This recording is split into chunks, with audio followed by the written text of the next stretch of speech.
Ministry of Livestock Development inaugurates first indigenous salt lick factory in Zaria, Kaduna State.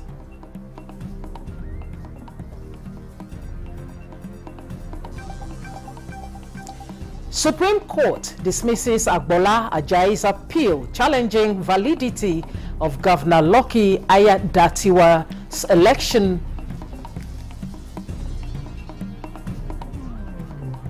NNPC Limited reiterates commitment to supplying crude oil for local refining.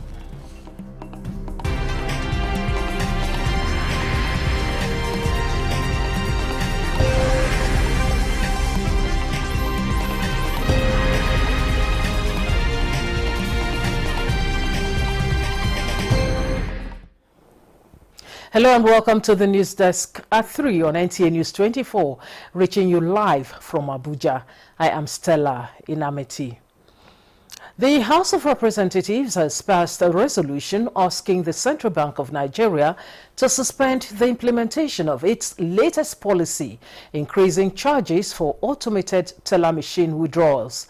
Adopting a motion of urgent public importance, the House emphasized that imposing 100 naira ATM withdrawal charge on consumers without corresponding improvement in service delivery is unjustified. Worried that the imposition of additional ATM withdrawal charges will further limit the financial inclusion of Nigerians by discouraging low-income earners from accessing bank services, thereby contradicting the CBN financial inclusion agenda. In another resolution, the House has set up an ad hoc committee to investigate vandalization of oil and gas pipelines across the country. This move is to curb further economic losses in the sector. In February 2025, Shell reported an oil spill near Port Harcourt caused by an overflow during pipeline flushing operations, highlighting ongoing risks in pipeline management. Recognize that recurring pipeline breaches have led to extensive environmental degradation, loss of livelihoods, and substantial national revenue losses. This motion is referred to another committee to be constituted in due course. National Assembly correspondent Mitaire Ikben reports that the report of the House Committee on Finance on the 4 tax reform bills has been submitted at plenary. Ministry of Livestock Development is wooing investors into livestock value chains to unlock the benefits lying fallow in the industry. Minister of Livestock Development Idi Mukhtar Meina made the commitment while inaugurating the first indigenous salt lick factory in Zaria, Kaduna State. Yusuf Jika reports. Salt lick is a block of salt or mineral-rich substance specifically designed for animals to lick, providing them with essential minerals that might be lacking in their diet. Minister of Livestock Development Idi Mukhtar Meina said the ministry is creating an enabling environment for such enterprising initiatives to thrive, leveraging on public-private partnership. This unveiling also reflects our broader mission to modernize the livestock sector. From developing grazing reserves to promoting climate-stable practices and empowering rural youth, we are determined to unlock the full potentials of this industry. Emir of Zazzau Ahmad Nuhu Bamali described Nigeria's livestock industry as a gold mine, calling on all to invest into livestock farming for self and national development. We hope to also join the queue of animal farming. Probably maybe after this we'll key into that vision, to start, coming around to buy this product so that at least we'll move away from peasant farming to commercial farming. Speakers at the event said the factory is a new vista for animal health and nutrition that will further transform the livestock industry. In Kaduna, Yusuf Jika, NTA News. Minister of Works, Senator Dave Umahi, has commended President Bola Ahmed Tinubu for providing funds for the rehabilitation and reconstruction of the Aba axis of the Enugu-Port Harcourt dual carriageway. Senator Umahi gave the commendation after inspecting the ongoing project, where he expressed satisfaction with the progress made so far. Informa Ndu Okoli reports. The rehabilitation of the Enugu-Port Harcourt dual carriageway is a significant project aimed at improving connectivity and facilitating economic growth in the southeast. The minister, during the inspection, announced that the project, when completed, will, among other things, help to ease the traffic congestion in about the commercial nerve center of the southeast zone. While commending President Bola Tinubu for his interest in improving the infrastructure in the southeast, Senator Umahi appealed to residents to show their appreciation by supporting the initiatives of the present administration. This project has been reviewed by Mr. President, and adequate funding provision is being made in 2024 and 2025 budgets, and even those more by Sukuk is also assisting them. So the problem is not going to be funding. With the project completion set for June 2025, residents and commuters say they look forward to a safer and more efficient travel experiences. The road is very fine. Even the blind man can use hand, touch for the road and know that the road is very fine now. This present time now, the 2025, the road now is so nice, and I like it. And I said that the government knew this present no government now, let them continue their good work. The minister also commended the Abia State government for restricting trading activities along the road during the rehabilitation exercise. In Umuahia, Ifeoma Ndu Okolie, NTA News. The Nigeria Meteorological Agency, NIMET, has issued alerts concerning heat stress impacting numerous states across the country. The agency's statement indicates that rising temperatures and high humidity levels may lead to thermal discomfort in various states. The most affected areas include the north central and eastern states, which encompass Kebbi, Niger, Kwara, Oyo, Kogi, Nasarawa, Benue, Enugu, Anambra, Abia, Ebonyi, Cross River, and the Federal Capital Territory, FCT.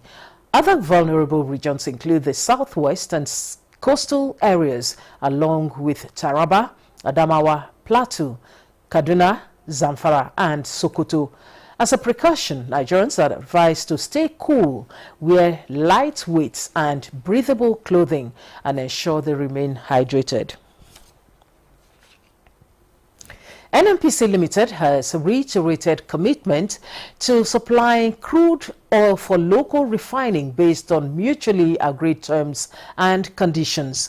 A statement by Olufemi Shoneye, Chief Corporate Communications Officer, NNPC Limited, dismissed reports on social media alleging unilateral termination of the crude oil sales agreement in Naira between NNPC and Dangote Refinery. He said the contract for the sale of crude oil in Naira was structured as a 6-month agreement subject to availability and expires at the end of March 2025. According to the statement, discussions are currently ongoing towards emplacing a new contract. Under the previous agreement, NNPC said it has made over 48 million barrels of crude oil available to Dangote Refinery since October 2024, meaning in aggregate, NNPC has so far made over 84 million barrels of crude oil available to the Dangote Refinery since its commencement of operations in 2023. Meanwhile, the Minister of State Petroleum Resources, Gas Ekperiwe Ekpo, has applauded the Petroleum Technology Development Fund, PTDF, and called for fast-tracking the completion of the PTDF Center for Skills Development and Training in Port Harcourt, Rivers State. The minister, during a visit, highlighted its potential to improving technical and vocational education in the oil and gas sector. Lydia Sampson has more. The PTDF Center for Skills Development and Training, located in Port Harcourt, Rivers State, is projected to provide employment opportunities for youths in the Niger Delta and Nigeria at large, bringing immense benefits across the entire oil and gas spectrum. It is a critical project in achieving the PTDF oil and gas domestication policy in line with President Bola Tinubu's renewed hope agenda. Taking the minister on a tour of the center, PTDF Executive Secretary Ahmed Galadima Aminu reeled out the inherent ripple effects and said that PTDF will continue to work closely with all stakeholders to achieve the goals of improving the oil and gas sector. He said the project is 92% complete. The minister commended the PTDF, expressing optimism that the project will impact and improve livelihoods when completed. The next time I come here, I want to come and see students, instructors, and the place will be lively, and so that we achieve the renewed hope agenda of Mr. President, giving hope to the people, the youth, the elders, and of course the women. I equally commend NCDMD for assisting in the completion of the tower building. The Center for Skills Development and Training offers training in oil and gas-related skills, including welding, fabrication, heavy-duty and automotive repair, construction, masonry, plumbing, carpentry, ICT labs, basic electrical works, and basic requirements in health, safety, and environment. It will also train in catering, electronics repairs, seismic survey technology, amongst others. In Abuja, Lydia Samson, NTA News. In another development, the federal government says with ongoing reforms and interventions to strengthen the grid, Nigeria will surpass the current peak generation and transmission of power. Nigeria's power sector recently celebrated 6,003 megawatts of power on the grid, the historic milestone which the Managing Director of Niger Delta Power Holding Company, Jennifer Adigije, says federal government will accelerate the feat to ensure availability of electricity. Of renewed goals. Let's continue to set very ambitious goals, very lofty goals, and let's continue to pursue those goals. And you can't strike a target if you do not aim at the target. We must continue to set those targets, aim at those targets, and hit those targets. And we can do this. We can do it as a team. So I'll continue to urge you to demonstrate capacity. At an engagement with women professionals in the power sector to celebrate International Women's Day, industry players believe that in line with this year's theme, accelerating action, women in the sector are positioned to contribute significantly in addressing challenges across the value chain of the power sector. Industry players commend President Bola Tinubu for appointing the first woman to head the federation agency responsible for power generation. The Supreme Court has dismissed the appeal of the People's Democratic Party (PDP) and its governorship candidate Agbola Ajayi challenging the qualification of Ondo State Governor Lucky Orimison Ayedatiwa to contest the November 16, 2024 governorship election. In a unanimous verdict by the Apex Court's panel of justices, Justice Garuba Lawal, who read the lead judgment, maintained that the appeal was baseless, frivolous, and lacking in merit. The Apex Court upheld the concurrent judgments of the Federal High Court and the Court of Appeal on the disputed qualifications. Ajayi, the appellant, had sought to nullify Ayedatiwa's victory, accusing the governor's deputy, Olaide Owolabi Adelami, of forgery, impersonation, and using a false identity. The appeal, which was pre-election matter, was statute barred as the suit was filed at the Federal High Court out of time. The News Desk at 3 is reaching you on NTA News 24. More remote reports in a moment. Stay with us. The currency unit is the Naira, while the minor unit is the Kobo. they are both in notes and coins. The Naira is more than just a medium of exchange. It bears the images of our heroes. So, stop abusing the Naira. It is a criminal offense to spray the Naira at events. Stop stepping on the Naira. It's not your enemy. Do not squeeze, ruffle, or write on the Naira. Handling the Naira with dirty or oily hands can deface the Naira. Love the Naira as you love yourself. Be a real Nigerian. This message was brought to you by the National Orientation Agency, NOA.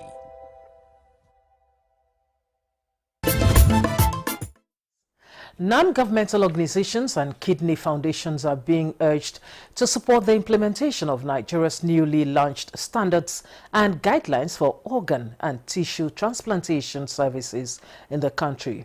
Discussing the recently unveiled standards and guidelines on Good Morning Nigeria, medical experts noted that their contributions will be crucial in ensuring the success of these standards and guidelines, which aim to regulate and improve organ, tissue donation and transplantation services in Nigeria.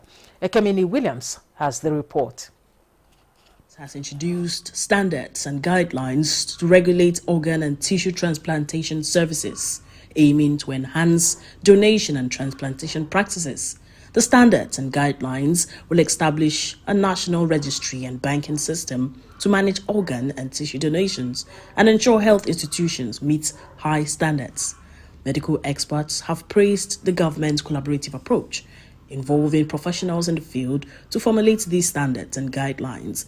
This move is expected to promote compliance, eliminate malpractices, and weed out unqualified practitioners in the health sector. This guideline, first of all, it talks about which hospital in the first place is qualified to undertake organ donation. You have to have an X-ray machine, you have to have a CT scan, you have to have at least 2 theaters. We have 4 theaters.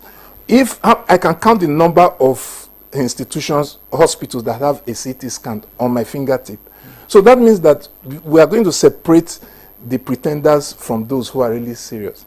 In the generation of the guidelines, it is what they believed in and what they themselves put in place to guide their practice. Therefore, this ownership of the guideline will encourage compliance. Experts are calling for a massive awareness campaign to educate Nigerians on the standards and guidelines for organ and tissue transplantation in order to prevent exploitation. They also emphasize the need for collaboration with NGOs and agencies to make the procedure accessible and affordable. Another thing are individual philanthropists. This can also go a long way in helping. They don't have to give money to the recipient or give money to the donor or give money to individual. But by buying and donating the essential equipment and drugs and reagents needed to facilitate the organ donation, they will now impact on the subsidy on the patient. Whether it's with the legislative section, we are working together. And as we go along, we also see the need. Whom do we need? Is it NAPTIP? Is it immigration? They were all there at the stakeholders meeting. They are all aware of it. What we need now is sensitization and collaboration with the different agencies. Medical experts express optimism that the newly unveiled guidelines for organ and tissue transplantation will be implemented in practice, not just remaining on paper. In Abuja, Ekemini Williams, NT News. And from Bayelsa State, the government is inviting investors to tap into its vast economic potential, rich natural resources and strategic location, making it an ideal time to invest in the state. Discussing good governance and development in Bayelsa State on NTS News and Current Affairs program Good Morning Nigeria, technical advisor on communication and strategy to Bayelsa State Governor Dr. Evarada Abednego Dunn says the state government is actively courting investors, focusing on security and reliable power sources to create a conducive business environment in the state. Rivulets and streams. The wealth is under there. Do we have the capacity to bring all of that to fore? Yes, we can do it. And we also need expertise from folks from afar. which means we need to encourage investors to come to our state. For us to get that right, first is to do security, which we are saying, bragging, we've got it right. The next thing is building critical infrastructure that will take roads to the depth of the Atlantic, which is really where the depth of the wealth under the sea is. That is what we are doing. We are also saying that because we want investors to come, they are not going to come with generative plants and start burning diesel. What they're going to do is to rely on a dependable power source. And that's why the state government has just recently paid for 2 turbines. This thing is going to be installed in a few months. Because in 2 months it will be delivered. It has been paid totally. And then the groundwork is being done. And the governor has assured the people, the critical stakeholders, investors who came here to do the business with us, have all assured the state that this job is going to be done by the end of this year. Bayelsa State is going to have 24/7 light. He says a significant step in this direction is the recent purchase of 2 turbines, which will provide 60 megawatts of electricity and will be installed within the next few months. This move is expected to provide 24/7 electricity by the end of the year, making Bayelsa State an attractive destination for investors. Following reports of a suspected insurgents' attack on Gujba town of Gujba local government area, Yobe State, the Yobe State Emergency Management Agency, SEMA, conducted an assessment and extended condolences to the victims and the family of the deceased. The assessment revealed that 14 households comprising approximately 57 individuals were directly affected. A total of 12 blocks of rooms and 8 shops, primarily belonging to business owners and local vigilante groups, were completely destroyed by fire. Tragically, a 32-year-old vigilante lost his life, leaving behind 2 wives and 7 children. During the assessment visit led by the Executive Secretary of the State Emergency Management Agency, Dr. Mohammed Gojde, on behalf of Governor May Mala Buni, commiserated with the victims and assured them that the government would provide support and relief while also strengthening security measures in the community to protect lives and property. 75 persons comprising men, women and children have successfully been rescued at Sambisa Forest, the general area of Borno State. This followed ongoing efforts by troops of Joint Task Force Northeast Operation Hadinkai. Omar Jambarima reports. Offensive of troops of Joint Task Force Northeast Operation Hadinkai is no doubt yielding the desired result, as it has denied terrorists freedom of action, which led to the rescue of these 75 persons. Deputy Theater Commander Joint Task Force Northeast Operation Hadinkai, Brigadier General Anthony Okpodu, maintained that the war against insurgency and other related activities are not insurmountable and reiterated commitment to sustain the onslaught against all adversaries of peace towards restoring normalcy to the theater. During the recent operations, troops provided critical interventions including child vaccination, first aid, medical care, and the distribution of food and relief materials. Receiving the rescued persons on behalf of the Borno State Government, Director Social Welfare in the State Ministry of Women Affairs and Social Development, Aishatu Shetima, acknowledged the immeasurable contributions of troops in frontline fighting insurgency, which she explained is the reason behind the relative peace being enjoyed so far across Borno and northern Nigeria. We are taking them to our interim care center. We provide services like livelihood support.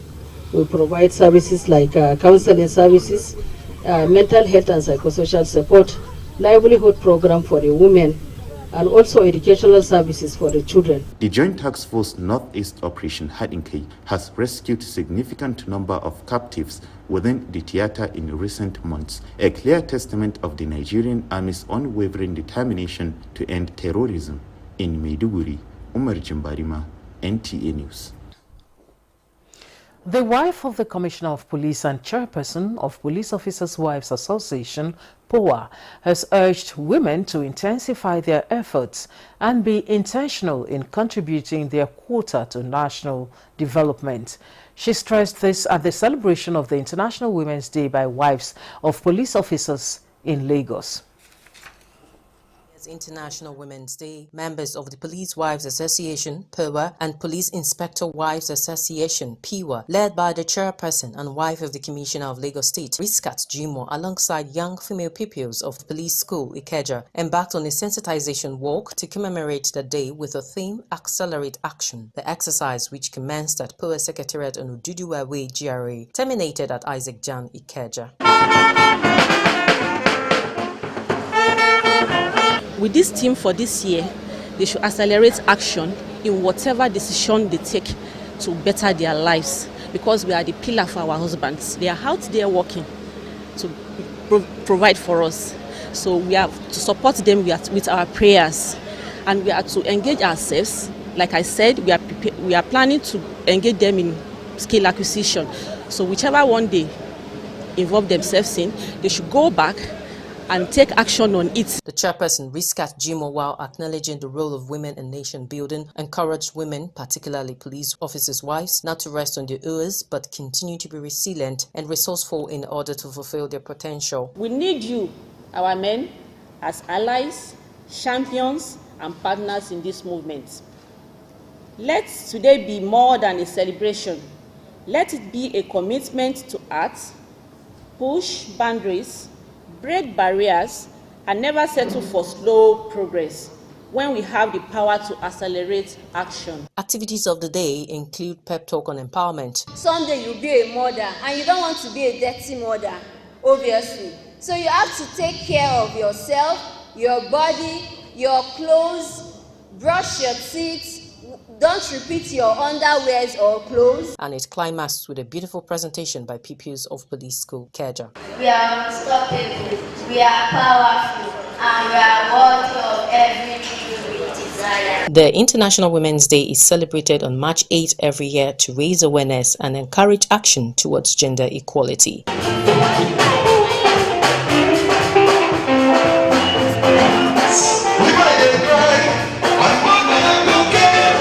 In Lagos, Etsy Owamaka, NTA News. And that's the news desk at 3 on NTA News 24. Thanks for watching. I am Stella Inameti.